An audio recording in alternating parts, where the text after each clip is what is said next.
Hey guys, good evening. Magluluto ulit ang lola nyo ng bangus, aros kabana. Ready na guys yung aking saging na pantapping. At yung itlog, ayan pantapping po yan. Kung napapansin nyo, bakit iba-iba yung aking pagka-slice ng saging?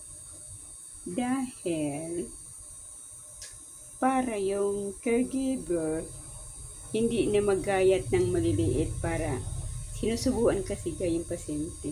Kaya niliitan ko na yung para sa pasyente.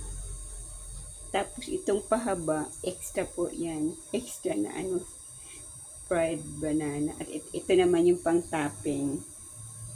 Ayan, bahala na sila ang magmikos-mikos kung gusto nila itopping sa bangus or bangus aros kabana o basta. Ito na yung bangus guys. Nino ko na to siya. Pinakuluan. Ayan ginayat ko na. Ginayat. Hinihimay-himay ko na. Ayan si bangus. Boneless po yan. At yung aking bawang at sibuyas naka-ready na rin, at yung raisin. Yung pasyente kasi guys, gusto niya sa bangus aros kabana maraming raisin. Pero itong mga caregiver, hindi, kasi sim lalaki, yung panggabi lalaki, yung pang-araw lalaki. Hindi ko nalagyan kasi hindi ko alam kung magugustuhan nila na may raisin. Yung plain lang.